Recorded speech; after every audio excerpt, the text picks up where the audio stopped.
हम वंदन करते हैं मुनि श्री यशवंत कुमार जी स्वामी को। अखिल भारतीय तेरापंथ महिला मंडल द्वारा निर्देशित एवं स्थानीय महिला मंडल द्वारा आयोजित कार्यशाला का आगाज। जपते रहो सदा नवकार, जपते रहो सदा नवकार, नवकार में ही सारा संसार। दूर होगा कर्मों का अंधकार, दूर होगा कर्मों का अंधकार, जीवन बनेगा सफल शानदार, जीवन बनेगा सफल शानदार। पूरे महिला मंडल की ओर से करबद्ध निवेदन मुनिश्री से नमस्कार महामंत्र के लिए।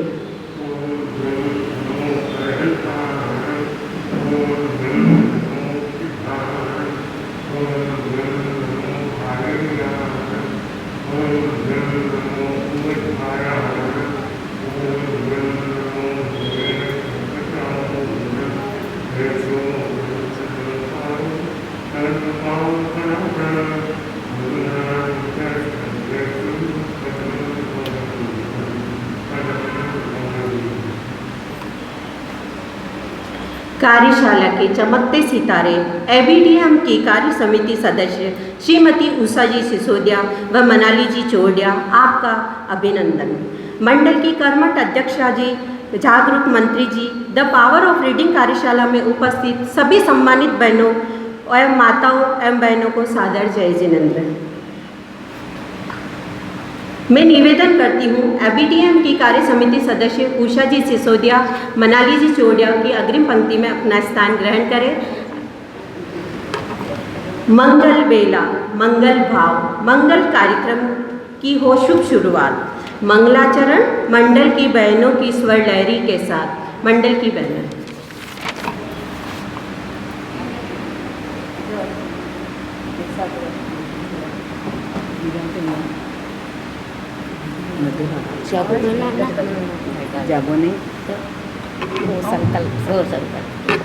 हो संकल्प सत्य शिव सुंदरी ऊंची एक उड़ान भरे, बनकर हम सूरज की किरणें युग तारा में प्राण भरे।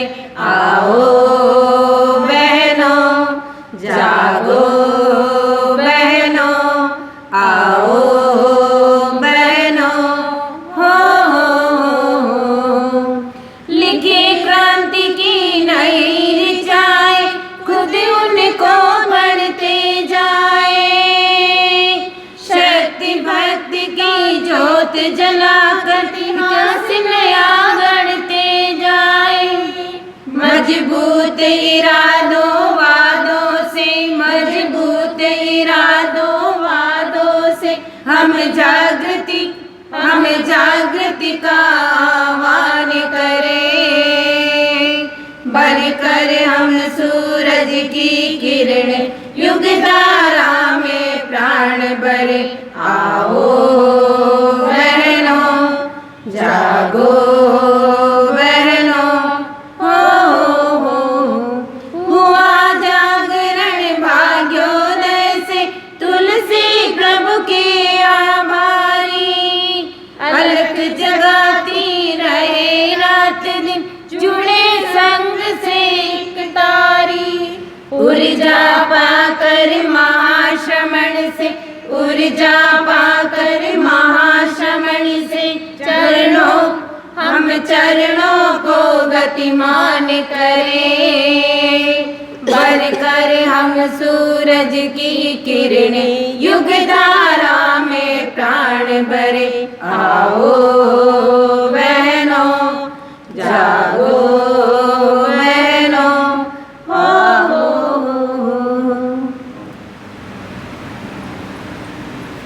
सभी का बहुत बहुत धन्यवाद।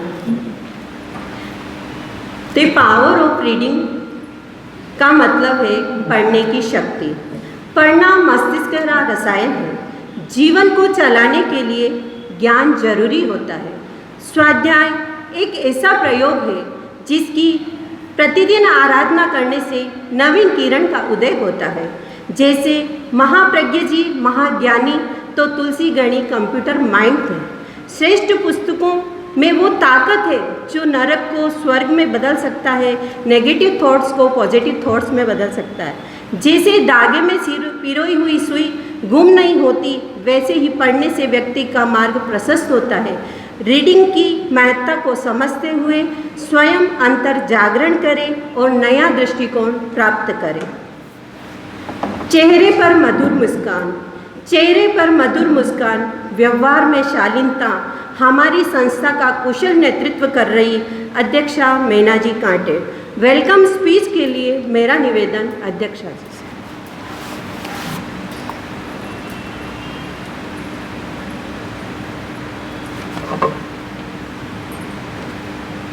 बनते परमाराध्य को कोटिशा नमन। परम पावन परम पूजनीय तीर्थंकर की प्रतिनिधि महातपस्वी युग प्रधान आचार्य श्री महाश्रमण जी के श्री चरणों में भावों का अर्घ्य अर्पण। अत्र विराजित दीक्षा पर्याय में ज्येष्ठ वयोवृद्ध संत शासन श्री मुनि श्री हर्षलाल जी स्वामी, मुनि श्री पारस कुमार जी, मुनि श्री यशवंत कुमार जी स्वामी के श्री चरणों में सबभक्ति वंदना।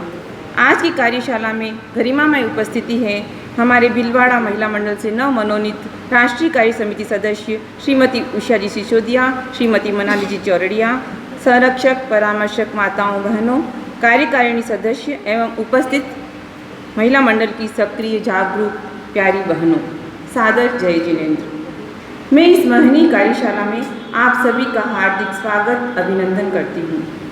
अखिल भारतीय तेरापंथ महिला मंडल द्वारा निर्देशित मासिक कार्यशाला में आज का विषय है द पावर ऑफ रीडिंग। ज्ञानार्जन की सीढ़ी पर चढ़ने का पहला और मुख्य सोपान है पढ़ना।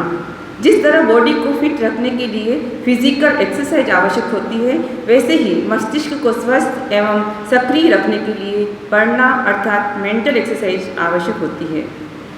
दो सबसे अमीर शख्स बिल गेट्स और वॉरेन बफेट को पूछा गया कि अगर तुम्हें कोई सुपर पावर दी जाए तो वह तुम्हारे लिए क्या होगी, तो उनका आंसर था तेज गति से पढ़ना, तेज गति से पढ़ने की ability. The power of reading is the super power. Books हमारी बेस्ट फ्रेंड और हमारी बेस्ट गाइड हो सकती है, जो हमें लाइफ में सही दिशा और दशा दिखा सकती है। हमारे जैन धर्म में तो स्वाध्याय को तपस्या का एक प्रकार बताया गया है। स्वाध्याय निर्जरा का हेतु है, पातक विनाशी है अर्थात पाप का नाशक है। स्वाध्याय मन शुद्धि एवं आत्मशुद्धि का महान साधन है। पढ़ते रहने से हमें नए आइडियाज आते रहते हैं। हमारे धर्म संघ के चतुर्थ आचार्य श्रीमद मध्वाचार्य जी स्वाध्याय प्रेमी थे। उन्होंने उत्तराजन सूत्र सैकड़ों बार पढ़ लिया था, फिर भी वे उसे पढ़ते रहते थे। और जब भी उत्तराजन सूत्र पढ़ते तो युवाचार्य श्री मगजिद से कहा करते थे कि आज तो मुझे एक नया रत्न मिला है। वही इसका मीनिंग है कि हम अगर बार बार पढ़ते तो हमें कुछ न कुछ नया मिलता ही है। बार बार पढ़ने से हमारे चिंतन में, हमारी वोकेबलरी में, हमारी निर्णय क्षमता में निखार आता है। हमारा सेल्फ कॉन्फिडेंस लेवल बढ़ता है। डिमेंशिया एवं अल्जाइमर जैसी दिमागी बीमारियां भी ठीक हो जाती है। मैं भी वर्ग पहेली पढ़ने का शौक़ रखती हूँ, तो मेरे पास मुझे लगता है कि बहुत सारे एक वर्ड के मुझे बहुत सारे शब्द मेरे पास हैं। एक शब्द के कितने ही पर्यायवाची मेरी नॉलेज में आ जाते हैं। अज्ञान तिमिर का नाश कर उजाले की ओर प्रस्थान करने का महत्वपूर्ण माध्यम है पढ़ना। हम मुनिश्री से भी इस विषय में विशेष उद्बोधन और प्रेरणा पाते ही सुनेंगे। मेरे और पावर ऑफ रीडिंग को अच्छी तरह से समझ पाएंगे। हम पढ़ने को अपनी हॉबी बनाएं और विकासोन्मुख बने।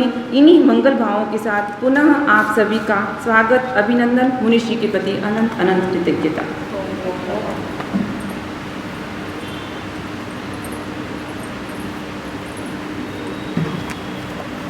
आपकी जागरूकता भरे विचारों के लिए बहुत बहुत धन्यवाद, आभार। हाथ जोड़कर करते हैं करबद्ध निवेदन, हाथ जोड़कर करते हैं करबद्ध निवेदन। आपकी प्रेरणा पाते से जीवन होगा पावन, आपकी प्रेरणा पाते से जीवन होगा पावन। मेरा करबद्ध निवेदन मुनि श्री पारस कुमार जी स्वामी से प्रेरणा पाते के लिए।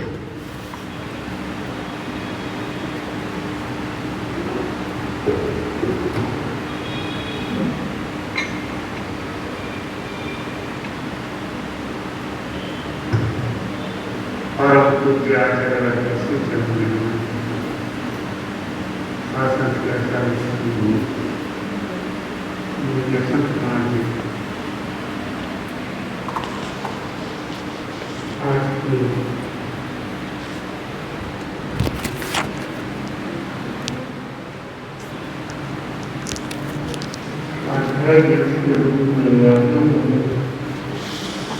जीवन के अंदर पढ़ना और पढ़ाना दोनों जरूरी, और जानना अपने आप को जानना और भीतर में रमण करना, सम्यक दर्शन के द्वारा आत्मा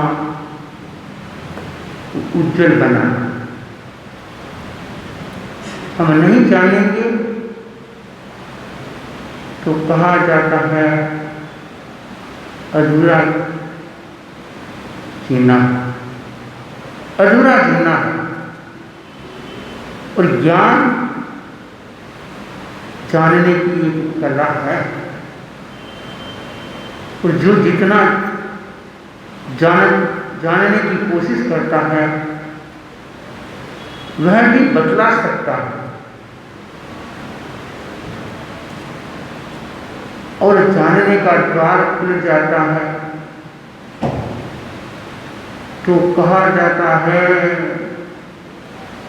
कि धीरे धीरे वह गति करता है, वहां तक पहुंच जाता है, सर्व कर्मों को विच्छिन्न कर देता है। सर्व कर्म विच्छिन्न करने के लिए ज्ञान का अर्जन करना बहुत जरूरी है। वह भी सम्यक ज्ञान होना चाहिए, सम्यक दर्शन होना चाहिए।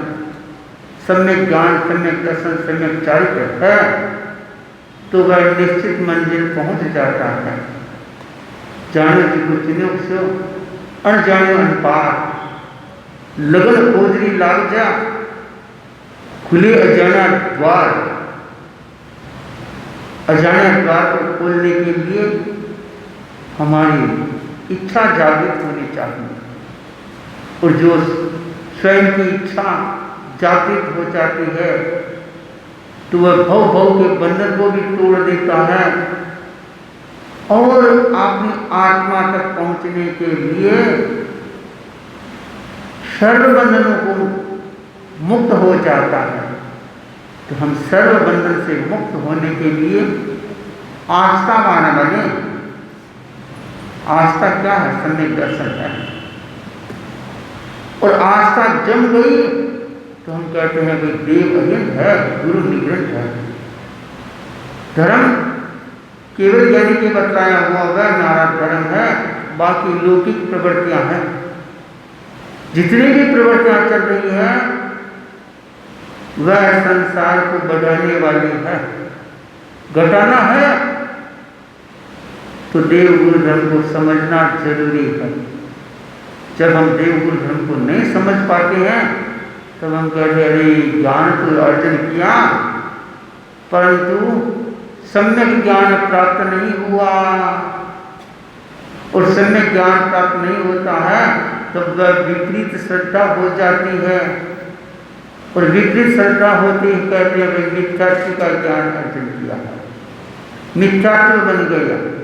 तो मिथ्यात्व की तरफ न जाए, मिथ्यात्व से हट करके अपनी करनी करने के लिए लगे। वह सम्यक करनी जान करके की जाती है।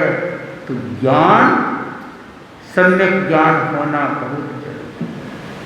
और सम्यक दर्शन, सम्यक चारित्र, यदि चारित्र ले लिया और चारित्र के अंदर भी बार बार दोष लगाता है तो वहाँ कहा गया है कि भाई धब्बे पड़ गए, दाग पड़ गए, और उस दाग को धोना बड़ा मुश्किल हो जाता है। तो सम्यक ज्ञान के द्वारा दाग न लगाए और पश्चाताप के सागर में न डूबे। पिछताओ आचो घणो, मनरो मेल पुराणो दुबजा। घना कोरो दिखाओ तो माया की जड़ रुबजा। माया की जड़ नहीं रोकना है, छल कपट नहीं करना है, राग द्वेष में नहीं जाना है, और पवित्र बनने की कोशिश करे। और रास्ते पर जब हम रास्ते पर चलते हैं तब कहते हैं भाई राहगीर बटोर चलता है और निश्चित मंजिल पहले करता है। यदि मंजिल निश्चित नहीं की तो हम बीच में भटक जाएंगे, और जहाँ मंजिल निश्चित कर ले अवश्य वह मंजिल तक पहुँच जाता है। तो हमारी मंजिल है पढ़ना, पढ़ाना, जानना और उत्कृष्ट तक पहुँचना। सबसे उत्कृष्ट महल हमारा मुक्ति महल है, और मुक्ति महल के पीछे हम भाग लगा रहे हैं। एक दूसरा भागम भाग लगाता हुआ वहाँ तक पहुँचता है। ये संसार की हलचल है। संसार की हलचल को कहते हैं कि भाग लगी हुई है, एक दूसरे के पीछे भाग रही है, परंतु ये धन की भाग यहीं रहने वाली है। धर्म की भाग है वह मुक्ति तक पहुंचा देती है। तो सम्यक ज्ञान, सम्यक दर्शन, सम्यक चारित्र के द्वारा आत्मा का उत्थान करे। इन्हीं भाव से ओम अर्पण।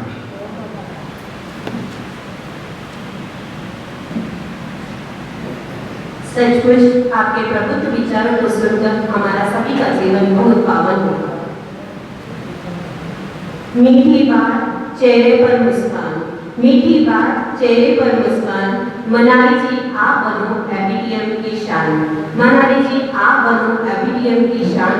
गुरु कृपा से उन्नति के शिखर पर आरोहण करो, गुरु कृपा से उन्नति के शिखर पर आरोहण करो, जिससे भिलवाड़ा मंडल का बढ़ेगा सम्मान, जिससे भिलवाड़ा मंडल का बढ़ेगा सम्मान।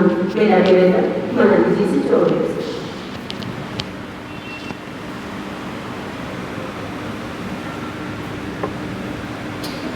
थैंक यू स्नेहलता जी। परम श्रद्धेय युग प्रधान समाधान के हिमालय आचार्य श्री महाश्रमण जी के चरणों में कोटि से वंदन। अत्र विराजत मुनि श्री शासन श्री मुनि श्री हर्षलाल जी स्वामी, तपस्वी मुनि श्री पारस कुमार जी, मुनि श्री यशवंत कुमार जी के चरणों में भावभीनी वंदना। उपस्थित प्यारी बहनों, कहा जाता है a good reader is a good leader, कि जो व्यक्ति सबसे अच्छे से, सबसे मन से स्वाध्याय करता है वो अपने जीवन में सफलता की सीढ़ी पर चढ़ता ही चला जाता है।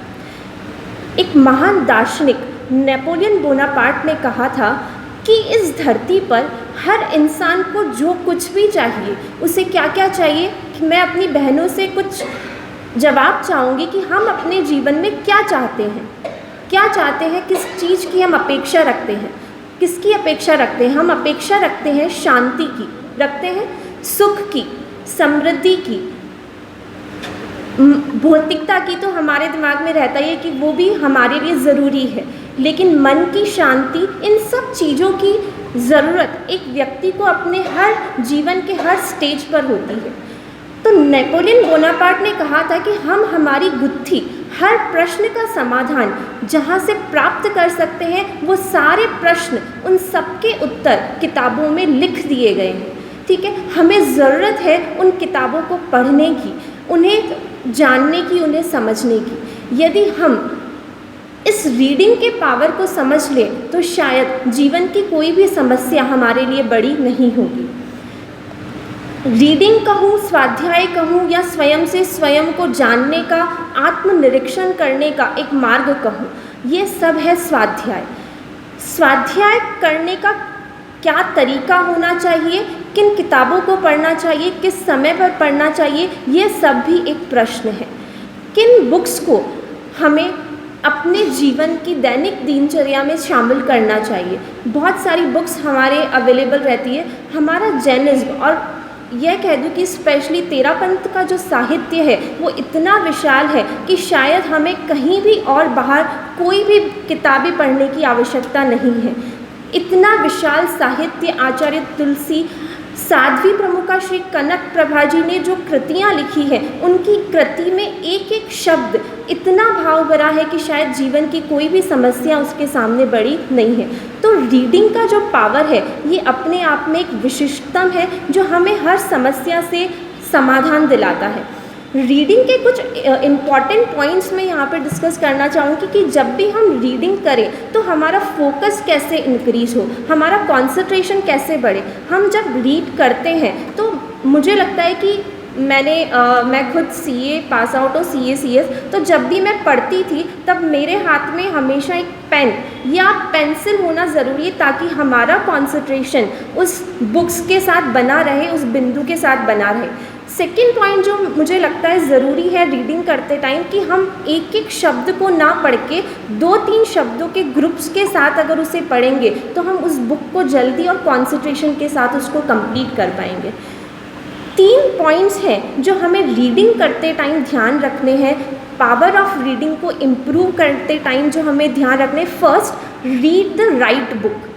बहुत सारी किताबें अवेलेबल हैं, न्यूज़पेपर है, मैगज़ीन है, भौतिकता की कई किताबें हैं, कुछ बच्चों की कॉमिक बुक है, न्यूज़पेपर है, लेकिन हमें कौन सी किताबें पढ़नी है? वह किताबें जो हमारे चारित्र को, हमारी आत्मा को हमसे मिलाए, जो हमारे मन को ऐसी समस्या से निकाल सके, जो हमको कुंठित ना करे जबकि हमारे मन की समस्याओं को दूर कर सके। ऐसी किताबें हमारे जीवन के लिए उपयोगी होती है। जैन तेरापंथ की मैं कहती हूँ कि एक एक किताब, शायद महाप्रज्ञ जी की, मैं तो छोटी उम्र है और महाप्रज्ञ जी की सिर्फ मैंने 2-3 बुक्स पढ़ी है, पर उनकी किताब का एक एक वाक्य मुझे चरितार्थ लगता है अगर मैं उसे पूरे फोकस के साथ पढूं और मैं जीवन की कई समस्याओं का उनके पीछे समाधान कर सकती हूँ। सेकेंड, राइट बुक्स रीड करने के साथ साथ ज़रूरी है कि reading should be at right time.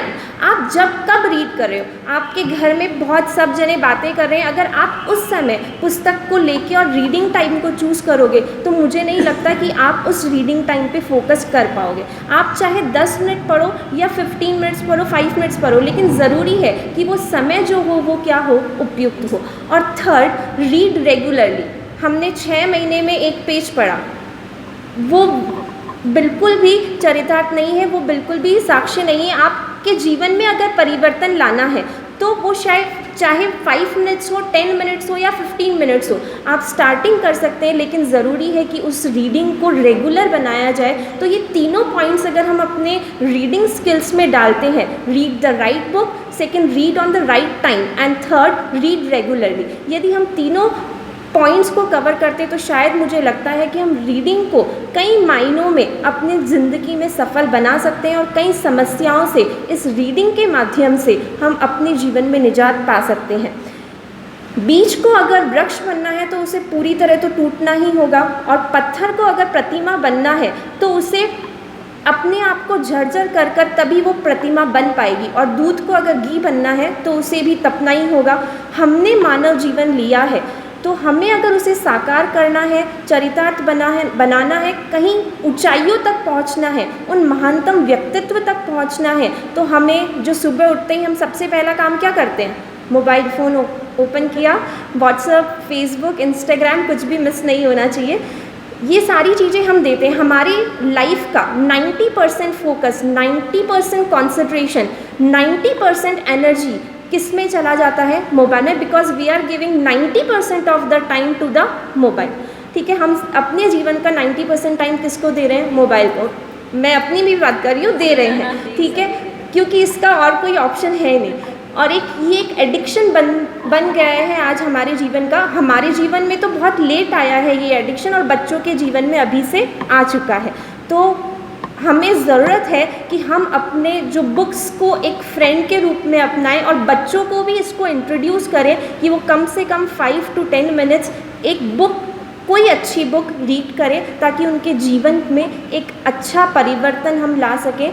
मैं पुनः धन्यवाद करती हूँ महिला मंडल का जो मुझे मौका दिया। मुनिश्री के प्रति अत्यंत कृतज्ञता ज्ञापित करती हूँ। इसी भावना के साथ ओम अर्हम्।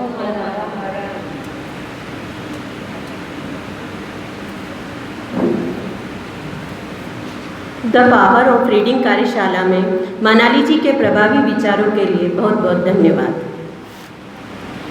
जिनकी वाणी में महामंत्र हुआ करते हैं, जिनकी वाणी में महामंत्र हुआ करते हैं, जिनकी चर्या में महाव्रत हुआ करते हैं, ओजस्वी वक्ता प्रखर प्रवक्ता, ओजस्वी वक्ता प्रखर प्रवक्ता आचार्य महाश्रमण के शिष्य हुआ करते हैं, आचार्य महाश्रमण के शिष्य हुआ करते हैं। मेरा निवेदन मुनि श्री यशवंत कुमार जी स्वामी से।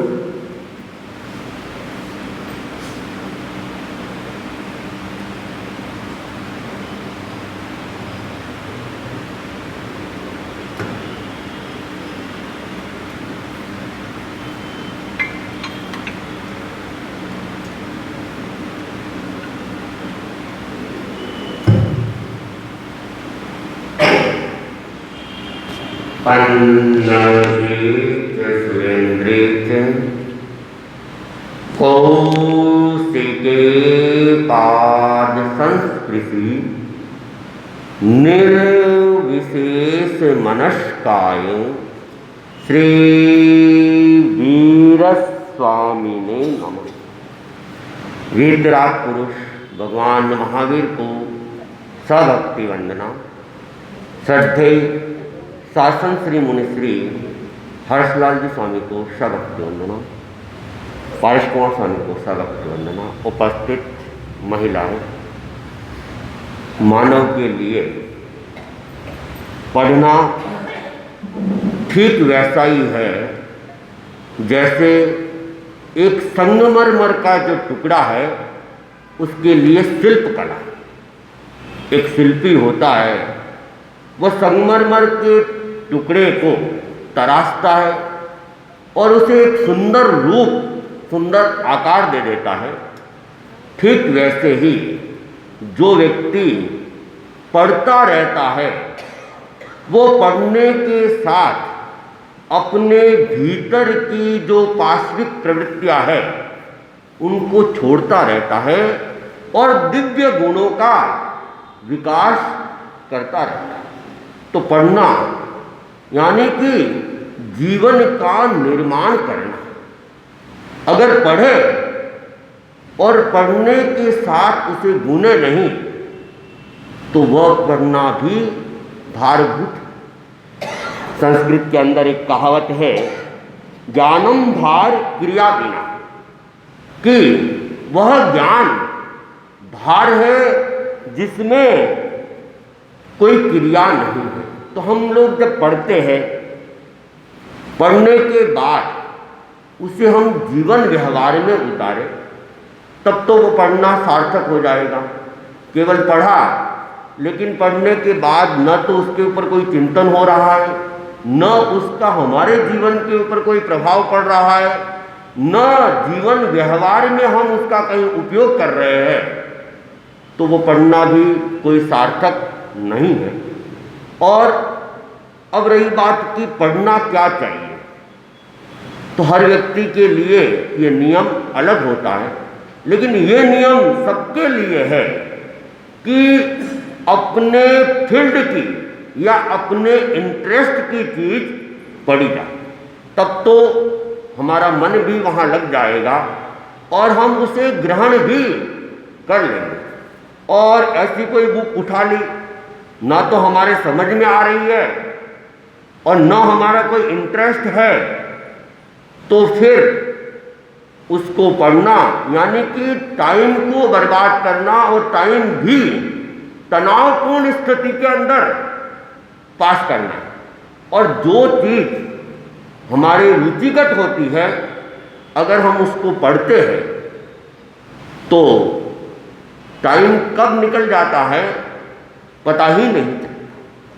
तो द पावर ऑफ रीडिंग के अंदर हमें ये पता चलता है कि पढ़ना भी अपने आप में बहुत महत्वपूर्ण है और ये जीवन के अनेक पक्ष को मजबूत बनाना, शक्तिशाली बनाना, यहाँ तक कि केवल भौतिक वस्तु ही नहीं, केवल हमारी मेंटलिटी ही नहीं, बल्कि हम अपने आत्म स्वरूप को भी इसके द्वारा जागृत कर सकते हैं। इसलिए पढ़ना अपने आप में महत्वपूर्ण है। और जैसा कि बताया गया कि जैन परंपरा के अंदर तो स्वाध्याय को एक तप माना है, पढ़ने को एक साधना माना है, और साधु की जो जीवनचर्या उसमें प्रतिदिन 8 प्रहर का समय होता है, उसमें से 4 प्रहर पढ़ने के लिए निर्धारित किए। 50% समय 24 घंटे में से लगभग 12 घंटे का समय भगवान महावीर ने साधुओं के लिए पढ़ने के लिए, क्योंकि हम पढ़ेंगे तो हमें नया ज्ञान मिलेगा, नया विचार मिलेगा, और नया विचार ही हमें आगे बढ़ा पाएगा। महात्मा गांधी ने तो यहाँ तक कहा कि उसी चीज को पढ़ा जाए जिसे गुना जा सके। अगर उसको गुना मतलब गीत की तरह गुनगुनाना जरूरी नहीं है, लेकिन जिस चीज को पढ़ते हैं दिमाग में वही चीज बार बार घूमती रहे, तब तो वह पढ़ी हुई चीज हमारे लिए सार्थक बन जाती है, और वह हमें अपने आप तक पहुंचाने में आगे बढ़ा देती है। एक शायर ने भी कहा है, इल्म से जाना था कि कुछ जानेंगे हम, इल्म से जाना था कि कुछ जानेंगे हम, जाना तो ये जाना कि जाना कुछ नहीं, जाना तो ये जाना कि जाना कुछ नहीं। व्यक्ति जब पढ़ता है तो उसको लगता है अभी तो बहुत पीछे हूँ, अभी तो बहुत पीछे हूँ, अरे ये तो मुझे पता ही नहीं था, अरे ये तो पता ही नहीं था। और जो व्यक्ति नहीं पढ़ता है वह क्या है, अपने अज्ञान में रहता है, अपने अज्ञान में कि मैं बहुत कुछ जानता हूँ, बहुत कुछ जानता हूँ। और जो पढ़ने वाला व्यक्ति होता है उसकी ये विशेषता होती है कि वो बोलता कम है, और उसका सारा ध्यान हमेशा किसी न किसी चीज को पढ़ना और पढ़ी हुई चीज के ऊपर चिंतन करना। वही व्यक्ति बहुत ज्यादा बोलते हैं, वही ज्यादा बकवास करते हैं जिनके पास में और कोई काम नहीं रहता। जिनके पास में पढ़ने का काम रहता तो वो देखता है अनावश्यक ये कहे कि पढ़ने वाला व्यक्ति अनावश्यक चर्चा भी नहीं करता। जिनके पास में फालतू का टाइम होता है वह इधर उधर की चर्चा करता रहता है कि इसने ये किया, उसने वो किया, इसने वो किया, तो उसके पास टाइम बहुत है और उस टाइम को वो क्या करता है, बर्बाद करता है। दूसरों की गलतियों को देखना और उन गलतियों को इधर उधर करना या फिर चुगली करना, झगड़ा लगाना, ये सारा काम फालतू के व्यक्ति ही कर सकते हैं। जो व्यक्ति रीडिंग करने वाला होता है उसके पास में ऐसा समय ही नहीं होता है कि वो अनावश्यक चर्चा करे, और कोई आ भी जाता है तो वो लिमिटेड बात करता है और चाहता है कब जाए ताकि आगे कुछ पढ़ा जा सके और आगे कुछ चिंतन किया जा सके। और आज हम जितने भी महापुरुषों को देखते, जितने भी महापुरुषों को, तो हम अगर उनके इतिहास को जानेंगे, समझेंगे, तो देखेंगे कि बहुत कुछ पढ़ते थे और इतना इतना काम करने के बाद भी वे पढ़ने में पीछे नहीं रहते थे। मैंने खुद दिल्ली के अंदर जनवरी का ही शायद महीना था, सर्दी का समय, और हम लोग राष्ट्रपति भवन के अंदर गए। उस समय APJ अब्दुल कलाम जो भारत के महामहिम राष्ट्रपति थे, और जब हमने हॉल के अंदर प्रवेश किया तो क्या देखते हैं, एक सामान्य स्वेटर के अंदर, एक सामान्य वेशभूषा के अंदर देश का राष्ट्रपति और हॉल के एक कोने के अंदर टेबल पे बैठा हुआ रीडिंग कर रहा है। हमारे जाने के बाद वो खड़ा होता है, जिस सीटिंग पे बैठना था वहाँ पे वे आ जाता है, लेकिन जितना भी समय उनको मिलता था वो पढ़ता था। अब आप देखो कि इतना बड़ा वैज्ञानिक था, इतने उसने मिसाइल के प्रयोग भी कर लिए थे, और यहाँ से भी आगे बढ़ के देश का राष्ट्रपति भी बन गया था। अब उसको और आगे कुछ बढ़ने की, वैसे देखा जाए तो सामान्य चिंतन यही रहता है, लेकिन उसके बावजूद भी वह निरंतर पढ़ना और पढ़ने के साथ में लिखना, ये काम निरंतर तक। तो APJ अब्दुल कलाम को देख सकते हैं, आचार्य तुलसी, आचार्य महाप्रज्ञ जी को तो हमने साक्षात देखा है, निरंतर पढ़ना लिखना, तभी तेरापन धर्म संघ साहित्य के क्षेत्र के अंदर इतना आगे बढ़ सका कि अब रोक लगानी पड़ रही है, लेखकों के ऊपर भी रोक लगानी पड़ रही है कि भाई, और सेलेक्टेड साहित्य ही आए। और आते सिंह तो अब क्या दिया कि हम कुछ कहे तो आप लिखो, बाकी आप लिखो तो अपने लिए लिखो, ये आशा मत करो कि किताब छपेगी। आप अपने स्वांत सुखाई के लिए लिख सकते हो, बाकी हम अगर कोई टॉपिक देते हैं कि इस पे कुछ काम करना है तो आप करो, वो तो छप जाएगी, बाकी की छपने की कोई आशा मत रखो, छप जाए तो छप भी जाए, न भी छपे।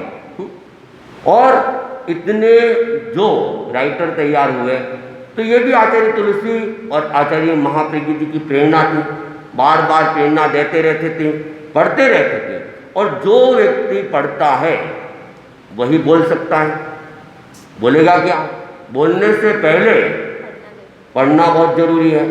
आज आप लोग भी आए हो, द पावर ऑफ रीडिंग के ऊपर बोलना है, तो कितनी कितनी किताबों को सर्च किया होगा, ऑनलाइन गूगल को सर्च किया होगा, और अपनी बोलने की एक तैयारी आपने की होगी, तब जाके यहाँ आप अपनी प्रस्तुति दे पाते हो।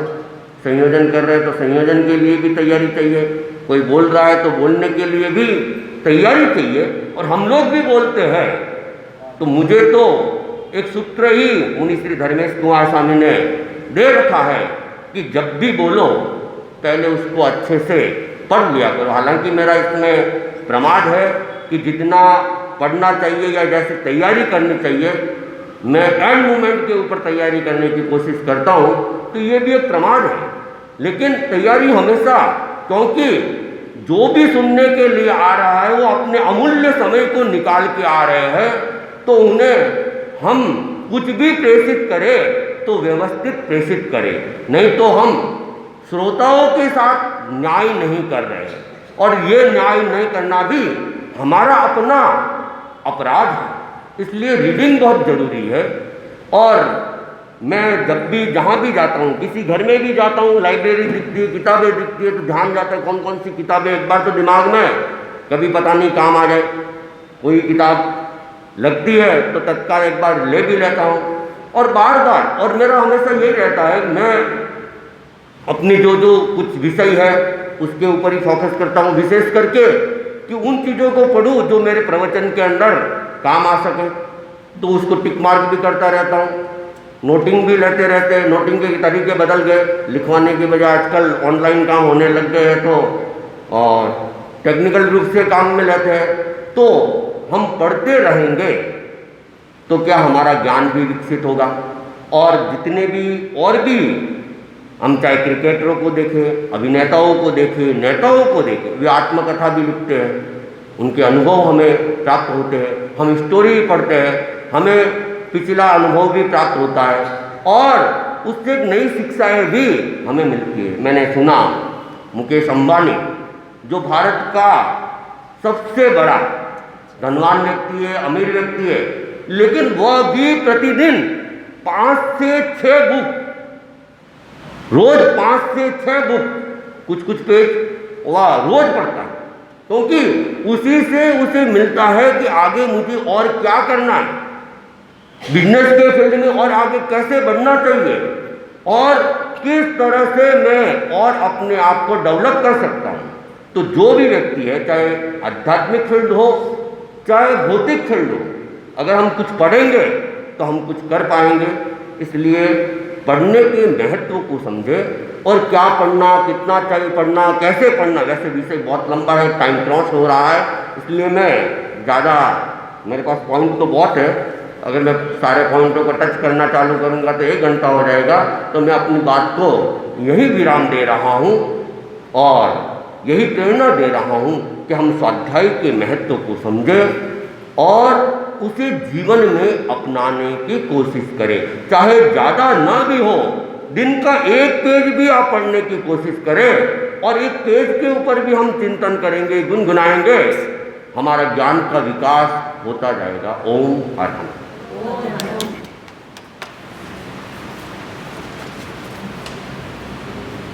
स्वाध्याय के द्वारा स्वयं के चिंतन मनन को बदलकर हम कैसे जीवन को आध्यात्मिकता से ओतप्रोत बना सकते हैं, मुनिश्री के जागरूकता भरे विचारों के लिए कृतज्ञता के भाव प्रेषित करती हूँ।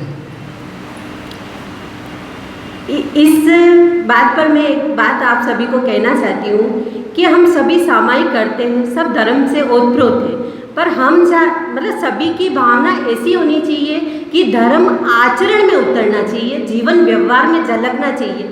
कैसे हम पूरे दिन की दिनचर्या में पृथ्वी काय के जीव, अब काय के जीव, वायु काय, वनस्पति काय के जीव कि हमारे मन के द्वारा, हमारे तन के द्वारा उन जीवों को किसी भी प्रकार की कष्ट वेदना ना हो, ऐसा आचरण ऐसा धर्म का आचरण हमारे जीवन में आना चाहिए, जिससे हम सबको लगे कि ये वास्तव में जैनी है।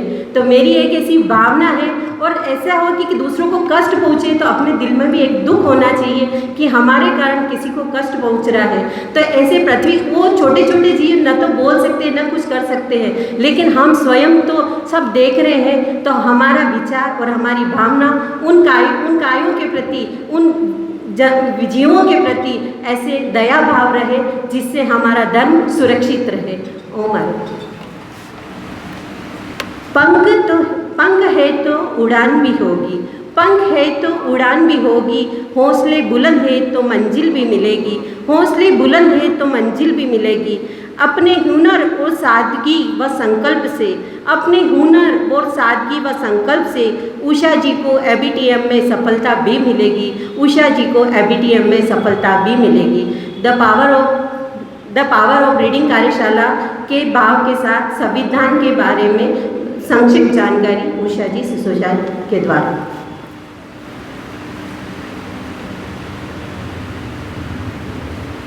धन्यवाद स्नेहलता जी।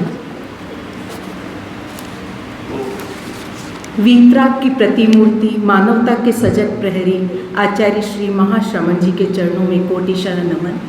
सृजन की महाशक्ति साध्वी प्रमुखा विश्रुत विभाजी, अत्र विराजित धैर्य धारक शासन श्री मुनि श्री हर्षलाल जी स्वामी, तपस्वी मुनि पारस कुमार जी स्वामी, उर्वर मस्तिष्क के धनी मुनि श्री यशवंत कुमार जी, राष्ट्रीय कार्य समिति सदस्य श्रीमती मनाली जी, बिलवाड़ा तेरापंथ महिला मंडल अध्यक्षा मैना जी, मंत्री अमिता जी, निवर्तमान अध्यक्षा, सम्माननीय समस्त परामर्शक बहनें, संरक्षक बहनें, उपासिका जी एवं सभी जागरूक माताओं बहनों, आप सभी को सादर अभिवादन। जय जिनेन्द्र। जैसा कि आज हम कुछ इसके बारे में विस्तृत रूप से मुनिश्री जी से, हमारे मनाली जी से और सभी से सुना कि किस तरह पढ़ाई का अपने जीवन में महत्व होता है।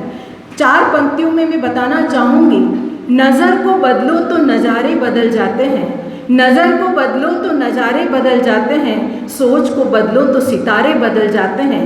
कश्ती को बदलने की ज़रूरत नहीं है, कश्ती को बदलने की ज़रूरत नहीं है, दिशा को बदलो तो किनारे अपने आप बदल जाते हैं। तो हमें अपनी दिशा को बदलने की ज़रूरत है, हम किसी और को नहीं बदल सकते। जस्ट एक एग्जांपल देती हूँ, हमारे जीवन में कई बार ऐसी प्रॉब्लम्स आती है, सक्सेस नहीं हो रही है, प्रमोशन नहीं हो रहा है, घर में भी आज ये मुसीबत आ रही है, हमेशा हर दिन हर व्यक्ति के आता है, और उसका दोषारोपण हम किस पे करते हैं? आसपास वाले व्यक्तियों पे, कि इसने शायद ऐसा नहीं किया इसलिए ऐसा हो गया, उसने शायद मुझे ऐसा नहीं दिया, नहीं तो मैं शायद आगे बढ़ जाता। पर क्यों हम दूसरों पर ये दोषारोपण क्यों कर रहे हैं? ज़रूरत है एक चीज़ की कि हम अपना स्वयं का निर्माण करें, ऐसी स्किल्स डेवलप करें जो हमारे जीवन को ज़्यादा बेहतर बना सके। हम दूसरों से आशा करने से बेटर है हम अपने आप को जगाएं, कुछ ऐसा काम करें कि हम अपना स्व कल्याण करें और दूसरों का भी हो सके।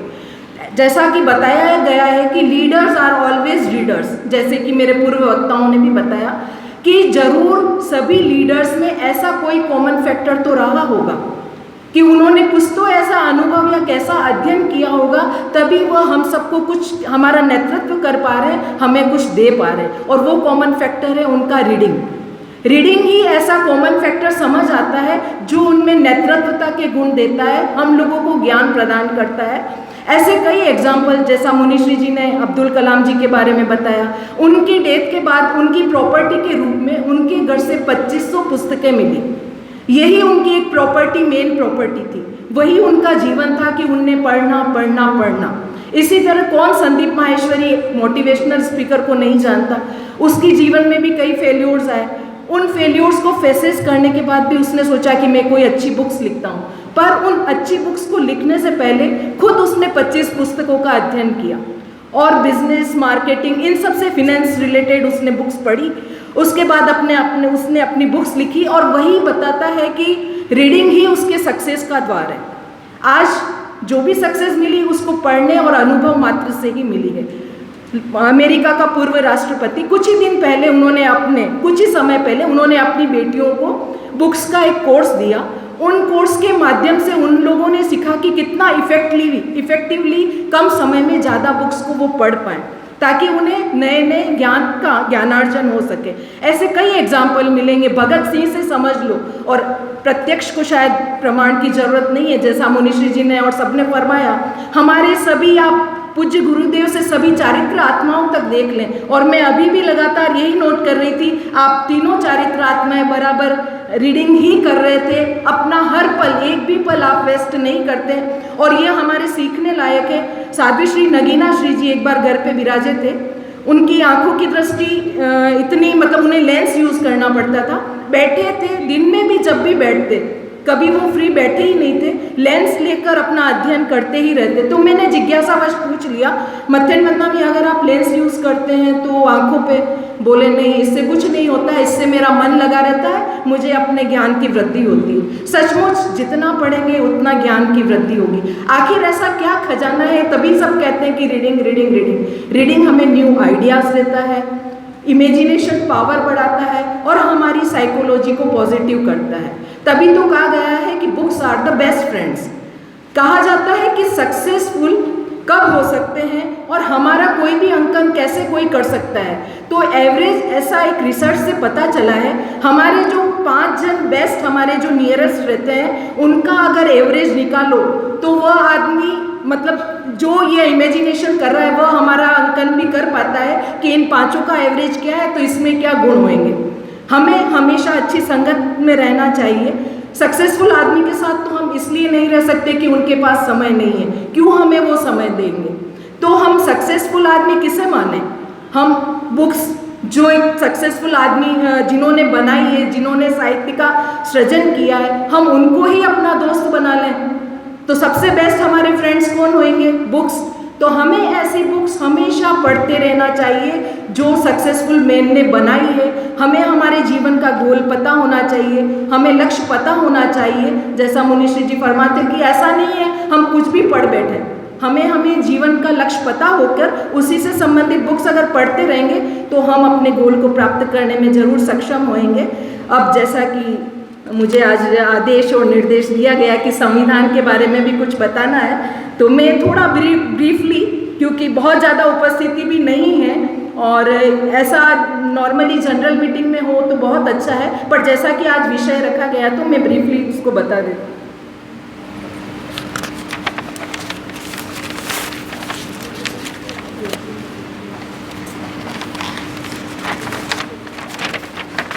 मेनली सदस्यता क्या होती है? सदस्यता के भी वर्ग होते हैं। एक साधारण सदस्यता होती है और एक आजीवन सदस्यता होती है। हमारे भीलवाड़ा में तो शायद हम सब आजीवन सदस्य बने हुए हैं। उसके बाद सदस्यता विमोचन, शाखा मंडल के विधान में मूल निवास तथा प्रवास क्षेत्र के शाखा मंडल के अलावा किसी अन्य तीसरे शाखा मंडल की सदस्यता लेने पर दूसरे क्षेत्र के मंडल की सदस्यता स्वतः निरस्त हो जाएगी। 2 जगह की सदस्यता हम ले सकते हैं, जहाँ से हम मूलतः हैं और जहाँ हम प्रवास कर रहे हैं। अगर यहाँ से भी हम तीसरी जगह और ले लेते हैं तो उसे स्वतः ही निरस्त किया जाएगा। सदस्यों के अधिकार क्या हैं? सदस्यों को साधारण सदन में मत देने का अधिकार होगा। सदस्यों को साधारण सदन में संस्था से संबंधित कोई प्रस्ताव लाने का अधिकार होगा। यदि सदस्य सदन में विचारार्थ कोई प्रस्ताव लाना चाहते हैं तो इसकी सूचना लिखित रूप में सदन की कार्यवाही शुरू होने से कम 48 घंटे पूर्व अध्यक्ष या मंत्री को देनी होगी। अध्यक्ष की अनुमति से बैठक के समय भी प्रस्ताव रखे जा सकेंगे। प्रस्ताव लाने वाले सदस्य को प्रस्ताव लाने हेतु 51 सदस्य या कुल सदस्य संख्या का 10% जो भी कम होगा उनकी सहमति आवश्यक होगी। साधारण सदन, इसके बारे में बता दूं। साधारण सदन जैसा आप लोग कहें, साधारण सदन क्या होता है? मंडल के सर्व सदस्यों की बैठक साधारण सदन कहलाएगी। साधारण सदन के निम्नलिखित कार्य होंगे: अध्यक्ष का चुनाव करना, हिसाब परीक्षक की नियुक्ति करना, ऑडिटर की, हिसाब परीक्षक द्वारा परीक्षित या अंकेक्षक द्वारा अंकेक्षित आय व्यय तथा संतुलन पत्र को स्वीकृत करना, बैलेंस शीट को स्वीकृत करना, वार्षिक कार्य विवरण का प्रतिवेदन स्वीकार करना, संविधान में संशोधन करना, सदन में प्रस्तुत प्रस्तावों पर विचार करना व निर्णय करना, अध्यक्ष पर अविश्वास प्रस्ताव आने पर निर्णय करना। साधारण सदन की कार्यप्रणाली क्या होती है? साधारण सदन की बैठक की सूचना कम से कम 15 दिन पूर्व दी जाती है। सूचना में बैठक की तारीख, स्थान, समय और कार्यसूची का उल्लेख करना होता है। साधारण सदन की बैठक की सूचना जो आजकल व्हाट्सएप के द्वारा या फिर रजिस्टर में साइन के माध्यम से की जाती है वो करना आवश्यक है। साधारण सदन की वार्षिक बैठक मंडल के वित्तीय वर्ष समाप्त होने के 6 माह के भीतर, वित्तीय वर्ष हमारा समाप्त होता है मार्च एंड में, तो उसके 6 महीने के भीतर हमें यह साधारण सदन की वार्षिक बैठक करनी चाहिए। साधारण सदन की बैठक वर्ष भर में कम से कम 1 और अधिक से अधिक 2 बार कर सकते हैं। साधारण सदन की 2 बैठकों के बीच में कम से कम 6 माह का अंतराल आवश्यक है। साधारण सदन का कोरम, साधारण सदन की बैठक का कोरम कम से कम 1/3 स्थानीय मंडल के सदस्यों का होगा। संविधान में संशोधन तथा अध्यक्ष के विरुद्ध अविश्वास प्रस्ताव पारित करने हेतु उपस्थिति सदस्यों का 2/3 मत आवश्यक होगा, जिसकी कोई ज़्यादा जरूरत होती नहीं है। मंडल में पदाधिकारी व कार्य समिति की संख्या निम्नलिखित कैसे कैसे होगी वो मैं बता देती हूँ। अध्यक्ष 1, उपाध्यक्ष 1, वरिष्ठ द्वितीय दूसरा, मंत्री 1, सहमंत्री 2, कोषाध्यक्ष 1, प्रचार प्रसार मंत्री 1, संगठन मंत्री 1, जो कुछ समय से नहीं हो रहा था, संगठन मंत्री अभी वापस से। इस प्रकार कुल पदाधिकारियों की संख्या अध्यक्ष सहित 9 होगी। अध्यक्ष भी इसमें इंक्लूड है और 9 इसमें कुल पदाधिकारी होंगे। अध्यक्ष के अलावा शेष पदाधिकारी 8 कार्य समिति के अंतर्गत ही गिने जाएंगे। अध्यक्ष के अतिरिक्त पदाधिकारी एवं अन्य कार्य समिति सदस्य अध्यक्ष द्वारा मनोनीत किए जाएंगे। कार्य समिति में कोई रिक्त स्थान होने पर भी वह पूर्णतया गठित समझी जाएगी। निवर्तमान अध्यक्ष, निवर्तमान मंत्री को कार्य समिति में अनिवार्य रूप से रखा जाएगा। निवर्तमान कार्य समिति के कम से कम 1/3 सदस्यों को भी कार्य समिति में रखना अनिवार्य होगा। कार्य समिति की अवधि अध्यक्षीय कार्यकाल तक रहेगी। कार्य समिति सदस्यों की अधिकतम संख्या निम्न सूची के अनुसार, ये सदस्यों की संख्या के अनुसार निर्भर करती है। भीलवाड़ा में जैसे हम 501 से 1000 सदस्य के बीच हैं, तो यहाँ 41 सदस्य अध्यक्ष के अलावा कार्य समिति में होंगे। 5 परामर्शक बहनें होगी, 5 संरक्षिका बहनें होगी। हर जगह जहां सदस्यों की संख्या है, जैसे कहीं 300 से 500 सदस्य हैं, वहां 25 से 31 होंगे अध्यक्ष के अलावा। 4 बहनें परामर्शक होगी, 4 बहनें वहां संरक्षक होगी। तो हम भीलवाड़ा वासियों के लिए ये जानना जरूरी है कि 41 प्लस अध्यक्ष प्लस 5 प्लस 5। मंडल के विभिन्न पदों पर वे ही सदस्य आ सकते हैं जिन्हें कार्य समिति के निम्न कार्यकाल का अनुभव हो। अध्यक्ष पद हेतु न्यूनतम 3 पूर्ण कार्यकाल 6 वर्ष, साथ में एक न्यूनतम 1 कार्यकाल पदाधिकारी का, वही बहन अध्यक्ष पद की उम्मीदवार हो सकती है। उपाध्यक्ष, मंत्री, सहमंत्री, कोषाध्यक्ष, प्रचार प्रसार मंत्री एवं संगठन मंत्री के लिए न्यूनतम 2 पूर्ण कार्यकाल 4 वर्ष और कार्य समिति सदस्य के रूप में होने चाहिए उसके, वही ये सब पदाधिकारी के लिए नियुक्त होना चाहिए। पद व्यवस्था, मंडल की पदाधिकारी किसी अन्य संघीय संस्था में पदाधिकारी नहीं रह सकेगी। एक महिला 2 से अधिक स्थानीय संस्थाओं में कार्यकारिणी सदस्य नहीं रह सकती। यदि किसी एक संस्था में पदाधिकारी है तो वह अन्य किसी भी एक स्थानीय संस्था की कार्यकारिणी सदस्य बन सकती है।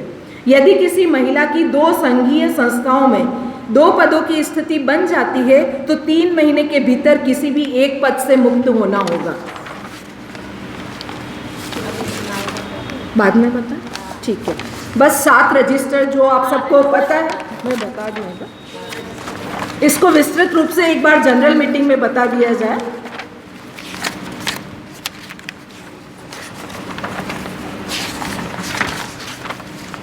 हमें टोटल यहाँ के लिए 7 रजिस्टर मेंटेन करने होते हैं हर महिला मंडल को।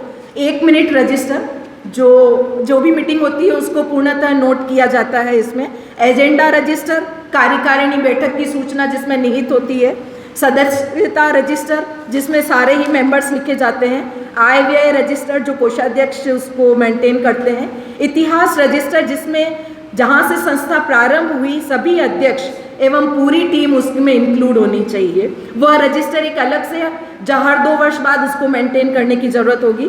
साधारण सभा रजिस्टर, फिर गतिविधि रजिस्टर, दिनांक, स्थान, बहनों की संख्या, हस्ताक्षर, मुख्य अतिथि का नाम, कार्यक्रम की विस्तृत सूचना, प्रतियोगिता हो तो रिजल्ट एंड आभार, वह सब में उसमें मेंशन होना चाहिए। जो नेशनल प्रोजेक्ट्स हैं आप सभी को पता है 4। उसके बाद जो आध्यात्मिक गतिविधियां चलती है उन्हें भी हम लोग अच्छे से भिलवाड़ा महिला मंडल करते हैं। उद्घोष लिखे शक्ति की नई ऋचाएं, अनुशासन के दीप जलाएं, इसे हमें हर बहन को ध्यान रखना है। और जो हमारा लोगो है हाफ म एंड पूरा म और ऊपर एक औरत बिंदी के रूप में एक औरत का मुंह बना हुआ है, हम सबको ये पता होना चाहिए। और भी अगर कोई जिज्ञासा किसी को रहे तो नेक्स्ट में जब भी कभी संविधान का मौका मिले तो हम नीतू जी से इसको और बेहतर समझ पाएंगे। आप सभी को बहुत बहुत धन्यवाद, आपने मुझे यहाँ बुलाया और ये समय दिया सुना। हम मुनिश्री जी के चरणों में अनंत अनंत कृतज्ञता। धन्यवाद।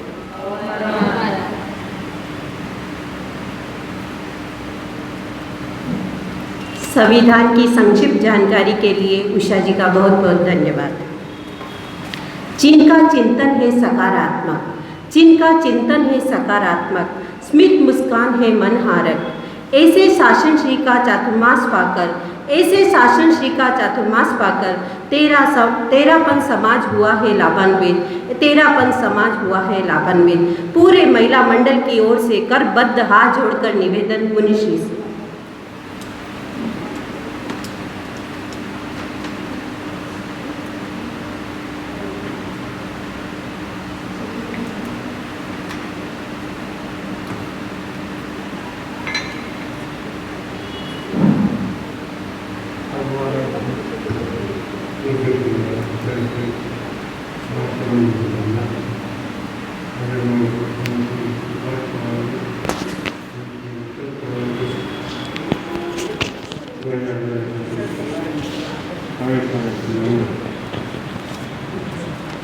विषय काफ़ी अच्छा है और ज्ञान को बढ़ाने वाला है। अगर देखा जाए तो जीव का लक्षण भी ज्ञान ही है। जीव किसको कहते हैं? अपने तत्व की भाषा में उपयोग लक्षण जीव है, यानी उपयोग है का जो लक्षण है वही जीव है। उपयोग ज्ञान और दर्शन ये 2 होते हैं। तो अभी ज्ञान के विषय में काफ़ी बातें बताई गई थी और अध्ययन व्यक्ति को करते रहना चाहिए। नानम प्रयास करम, ये सुभाषित है, ज्ञान प्रकाश करने वाला है। आगम वाणी में कहा गया है कि नारायण जानवी भावे दंशने श्रद्धे चरित्रेण निगन्नाई तपस्या परिशुद्धि। ध्याने जाते तत्व ज्ञान से, दर्शन से होती श्रद्धा, संयम से निग्रह होता है, तब से होती शुद्धि महा। तो ज्ञान से तत्व की जानकारी होती है। ज्ञान सुनने से भी मिलता है और पढ़ने से भी मिलता है। सुनने का समय समय पर मौका आता ही है, परंतु उपयोग से लक्ष्य पूर्वक अगर सुना जाए तो वह चीज़ याद रहती है, और लय के रूप में अगर सुनते हैं तो वापस विस्मृत भी हो जाती है। ऐसे ही पुस्तक पढ़ने की बात है। आजकल पुस्तकों का संग्रह तो घरों में काफ़ी देखा जाता है, परंतु पुस्तकों को पढ़ने के लिए समय निकालने वाले बहुत कम होते हैं। समय मिलता भी कहाँ, इतने काम होते हैं, इतनी प्रवृत्तियाँ होती है कि उन प्रवृत्तियों के अंदर ही टाइम पूरा हो जाता है, पढ़ने के लिए टाइम बहुत कम बचता है। फिर भी लक्ष्य अगर हो तो थोड़ा बहुत समय निकाला जा सकता है, और किसी भी बात को हम पढ़ें तो उसको पूरी अच्छी तरह से पढ़ना चाहिए। थोड़े से पढ़ा और फिर छोड़ दिया, जब तक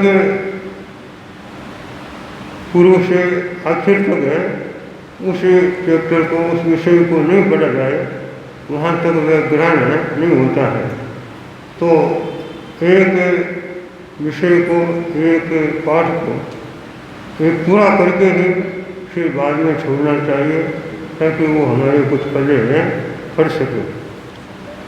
जो कुछ बड़ा है उसको वापस से चिंतन भी करना चाहिए, मनन भी करना चाहिए, और हो सके तो दूसरों के सामने बातचीत के विषय में भी उस बात को अगर हम कहेंगे तो वह बात पक्की हो जाएगी। एक बार पढ़ा और उसको वापस से किसी को मैंने सुनाया नहीं तो वो पक्की नहीं रहती है।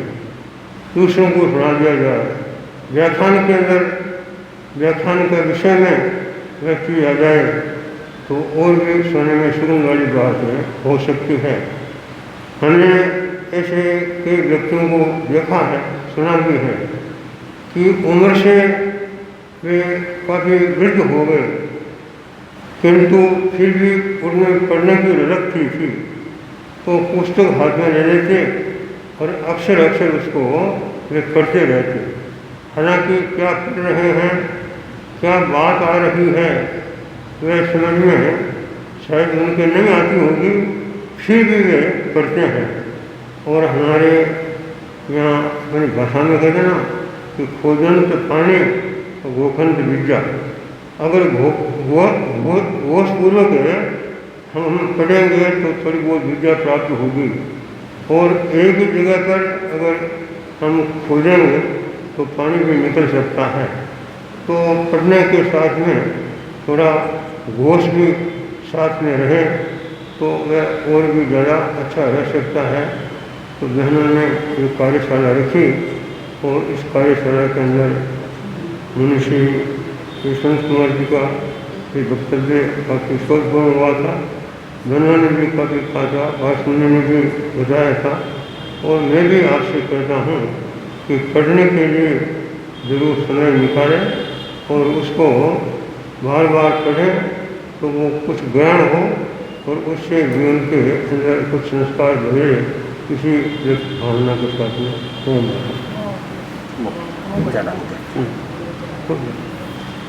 स्वाध्याय सफलता की कुंजी है। स्वाध्याय से कैसे ज्ञानावली कर्मों का क्षयोपशम होता है। मुनिषि के ओजस्वी प्रभावी प्रवचन को सुनकर हम सभी लाभान्वित हुए। आपके प्रति बहुत कृतज्ञता के भाव। कार्यशाला की निष्पत्ति, जब आप कार्यशाला की निष्पत्ति इसी में निकलेगी कि यहाँ पर जो भी बहनें उपस्थित थे वह आज एक एक संकल्प करके जाए कि हम सभी बहनें एक एक प्रश्न का प्रतिदिन स्वाध्याय करेंगे, तो ये कार्यशाला की निष्पत्ति हो सकती है और मुनिश्री के प्रवचन का लाभ आप सबको मिल सका। कार्यशाला का अंतिम मोमेंट है आभार। आभार के लिए मेरा निवेदन हमारी कोषाध्यक्षा निकिता जी का शेर।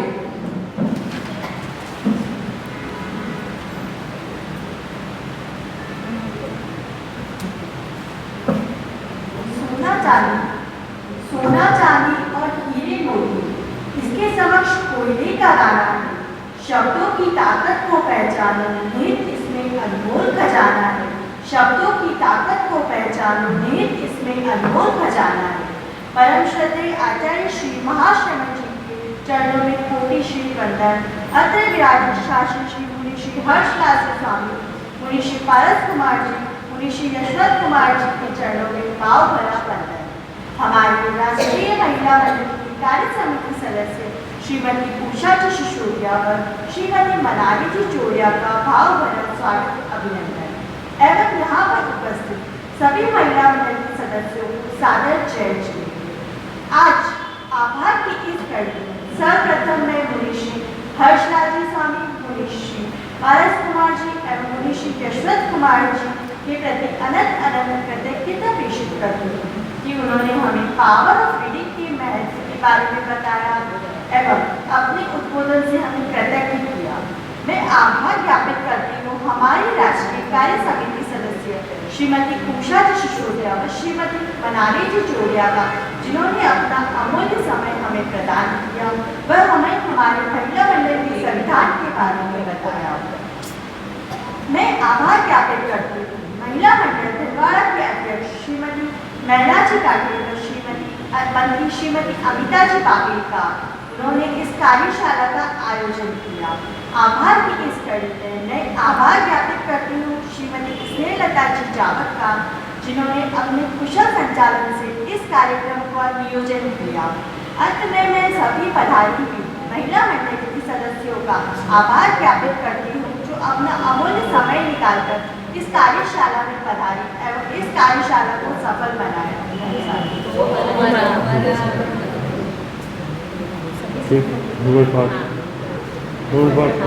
संकल्प दिला तो मुझे एक फोटो एक ट्रस्ट का स्वाध्याय फोटो के लिए स्वाध्याय के विषय में कोई भी पृष्ठों का हिसाब है, चाहे कोई संकल्प ले तो उसके हिसाब से अपने आप कितने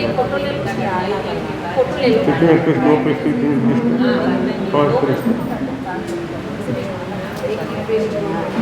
चतारमंगलम अरिहंतामंगलम सिद्धामंगलम सहमंगलम सूर्यग्रंथो धूमंगलम चतार लोगोत्तमा अरिहंता लोगोत्तमा सिद्धा लोगोत्तमा सहु लोगोत्तमा सूर्यग्रंथो धूम लोगोत्तमा चतार शरणं पवजामि हरहंते शरणं पवजामि सिद्धे शरणं पवजामि सहु शरणं पवजामि केवल पंचम धर्मं शरणं पवजामि चारों शरण